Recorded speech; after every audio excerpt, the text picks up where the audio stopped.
at exactly 3:14 a.m. Every television in Ashwood County turned on by itself. No warning, no power surge, no sound except the sudden blast of the emergency alert tone echoing through dark homes across the city. People later claimed their phones stopped working seconds before it happened. No calls, no internet, no signal. Then the message appeared on screen. Do not look outside. The broadcast lasted only 47 seconds. But investigators would later say it triggered one of the strangest mass disappearances in state history. The warning itself was simple. Remain indoors. Avoid all doors and windows. Do not respond to voices outside your home. If knocking occurs, remain silent. Then the screen changed. The emergency text vanished. And suddenly, a live camera feed appeared. It showed a quiet suburban street somewhere inside Ashwood County. No movement, no cars, no people, just flickering streetlights and thick fog slowly drifting across the pavement.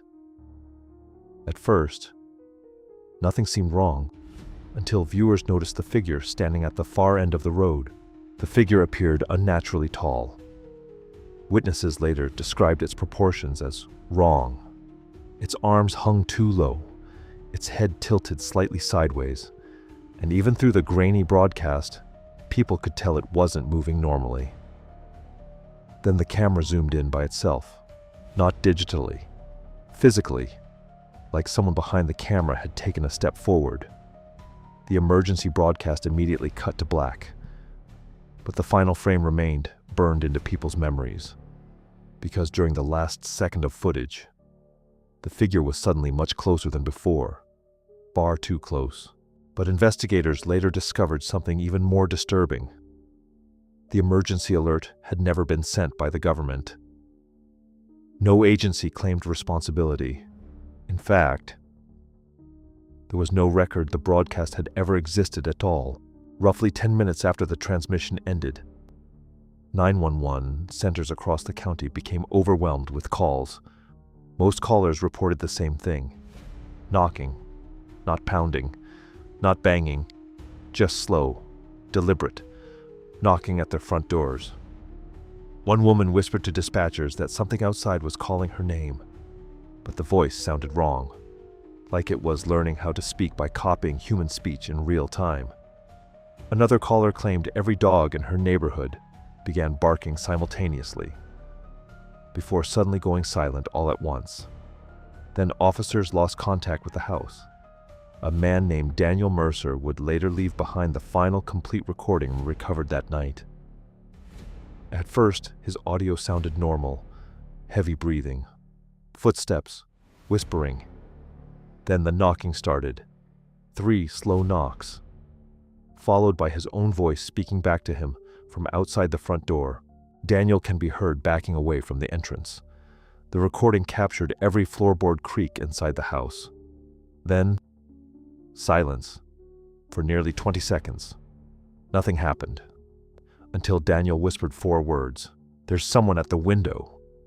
Investigators later analyzed the recording frame by frame. According to their report, Daniel had been standing nearly 15 feet away from the nearest window when he said it, meaning whatever he saw was already looking directly at him. Then the audio captured something else: breathing. Not from inside the house, from outside the glass.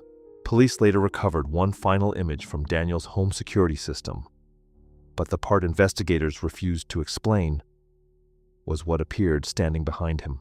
At 4:02 a.m., officers finally arrived at Daniel Mercer's home. The front door was open.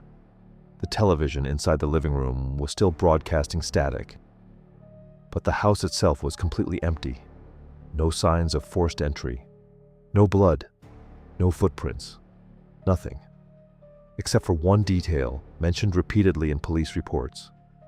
Every curtain inside the home had been ripped down, as if someone had desperately tried to cover every window in the house.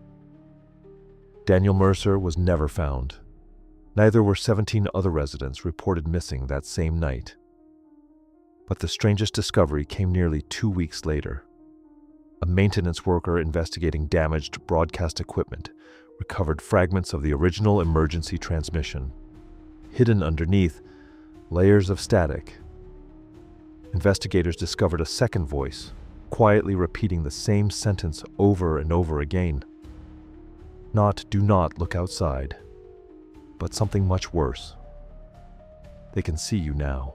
The following night, at exactly 3:14 a.m., televisions in the next county turned on by themselves, and the same emergency alert began to play again. Some warnings aren't meant to protect you. Signal 2054.